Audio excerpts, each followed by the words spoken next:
మొత్తం కూడా భయపడుతున్నారంటే ఒక జమ్మూ కాశ్మీర్ ఏదైతే ఉగ్రవాదుల దాడి జరిగిందో సో దాని గురించి. సో మరి దీని పరంగా మన ఇండియన్ గవర్నమెంట్ అటు పాకిస్తాన్ కి ఇండియాకి ఎలాంటి సంబంధాలు ఉండవు ఇక మీదట అని కూడా ఒక నిర్ణయం చెప్పారు.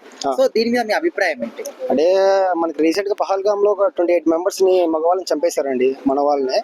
అది పాకిస్తాన్ ఉగ్రవాద దాడిగా మన వాళ్ళు కేంద్రం నుంచి మనకి రిపోర్ట్ వచ్చింది. సో దానివల్ల మనకి ఏమైందంటే ఇప్పుడు మన వాళ్ళు చనిపోయారు. ఇప్పుడు దాని వరకు మన పిఎం మోడీ గారు కానీ అందరూ కలిసి వాళ్ళకి మనకి రాకపోకలు నిలిపేయడము ఇంకా కొన్ని మనకి తీసుకొని రావడం జరిగింది. సో ఇది ఇలాగే కొనసాగితే బాగుంటుంది. ఎందుకంటే ఇప్పుడు 28 మెంబర్స్ అక్కడ కూడా చనిపోయారు. మనం ఇక్కడ నుంచి రెస్పాన్స్ కావాలండి. ఎందుకంటే అక్కడ చనిపోయినారు అని చెప్పి మనము నెగ్లెక్ట్ చేయకూడదు. ఎందుకంటే ఎవరైనా కానీ మన ఇండియన్స్ పరాన వేరే దేశం నుంచి వచ్చి వేరేలో అటాక్ చంపేశారు.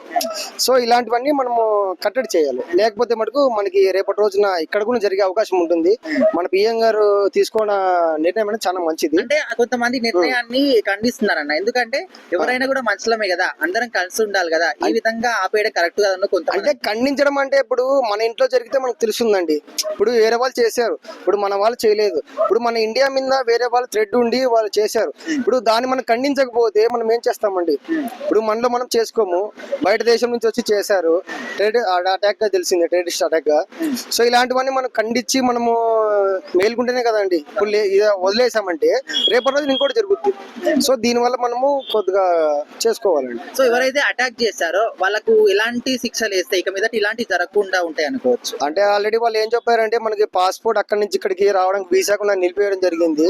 ఇంకొందరికి ఒక 24 months 48 months వాళ్ళకి 48 hours లోపల వాళ్ళకి దేశం తిరిగిపోవడం అని చెప్పేసి ఆదేశాలు ఇవ్వడం జరిగింది.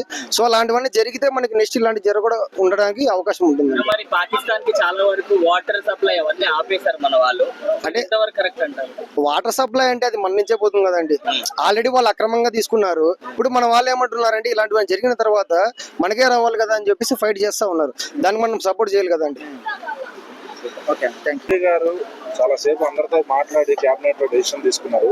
అంటే ఇక్కడ నుంచి వెళ్లే వనరులు పాకిస్తాన్ కి నీళ్లు కానీ ఇంకేమన్నా కానీ వెళ్లే అన్ని ఆపేసి అట్లాగే బార్డర్ కూడా క్లోజ్ చేసేసి ఇక్కడ ఉన్న వాళ్ళని కూడా అటు వెళ్ళిపోమని ఆదేశాలు ఇచ్చారు.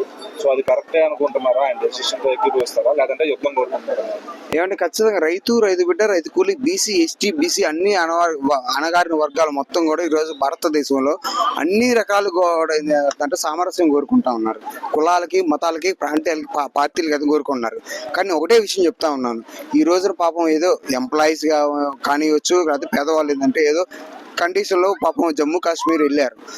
వాళ్ళకున్న బడ్జెట్ కండిషన్ ఏమండి, ఇది మీరు గమనించండి. మీరే ఉంటారు, మీ ప్రొఫెషన్ లో ఉంటారు, హై పొజిషన్ లో ఉంటారు. ఏదో డబ్బులు పైసా కూడబెట్టుకొని అడిగి వెళ్ళిన తర్వాత ఆడవాళ్ళు స్త్రీల ముందరే ఈ విధంగా వాళ్ళ యొక్క అంగాల్ని పరిశీలించి మరీ చేశారండి. దీన్ని మనం ఖండించాలా లేదా మీరు గమనించాల్సిన అవసరం ఎంత ఉందని నేను చెప్తా ఉన్నాను. ఒకటండి, ఈ రోజు అయితే మనం భారతదేశంలో బతుకుతున్నాం కదండి. ఇది పరిశీలించే విషయం మీరు గమనించాలి. మీడియా ప్రతినిధులు మీరందరూ ఉన్నారు. ఇది చాలా ఖండించాల్సిన విషయం. ఈరోజు కులాలకి, మతాలకి, రాజకీయాలకి, పార్టీలు అత్యధికంగా Andhra, Telangana, Telugu, Hindi, English, north, south కాదు, ఏదైనా ఇది ఖండించాల్సిన విషయం అని చెప్పి నేను ఎవరైనా ఖండిస్తా ఉన్నాను. ఖచ్చితంగా మనం సౌత్ ఇండియాలో బతుకుతున్నాం. సౌత్ ఇండియా కాదండి, నార్త్ ఇండియా కాదండి. ముందు మనం భారతీయులు అంటే ఫస్ట్ ఆఫ్ ఆల్ ఏంటండి, చిన్నపిల్ల ముందర, లేడీస్ ముందర వాళ్ళ ఈ విధంగా అలా అమానవీయంగా చేయడం అని చెప్పేసి ఎంత గవర్నమెంట్ పని అండి. మనం ఫస్ట్ మనుషులు ఉండి, తర్వాత జాతులు, మతాలు, కులాలు, ప్రాంతాలు, వర్గాలు, విభేదాలు, కులాలు ఉంటాయండి. ఇది చాలా తీవ్రమైన విషయం అండి. మనం ఖండించాలి. కులాలకి, ప్రాంతాలకి, మతాలకి మనం ఖండించాలండి. మీరు కూడా ఖండించాలి. మీడియా పత్రిక మోడీ గారు కూడా సింధు వాట అనేది కొంచెం ఆపేయడం జరిగింది. మేము సింధు నదీ జలాల విషయంలో మీడియా పరంగా, సోషల్ మీడియా పరంగా ఆల్రెడీ ఖండిస్తున్నారని చెప్పేసి మేము తెలిసాం. మేము ఆల్రెడీ చూసాం. కానీ ఒకటే విషయం చెప్తామండి, మనకి రోజుకు 3 పూట్ల అన్నం తింటున్నామండి. కానీ 2 పూట్ల అన్నం తిన్నా పర్లేదు కానండి, అన్నం పూట తిన్నా పర్లేదు. కానీ మన కుటుంబాలు, మన పక్కన ఉంటున్నారు, ఒక పక్కన ఇల్లు ఉంటారు. ఎవరు కాకుండా ఏం చేయాలండి ఒక చెప్పండి.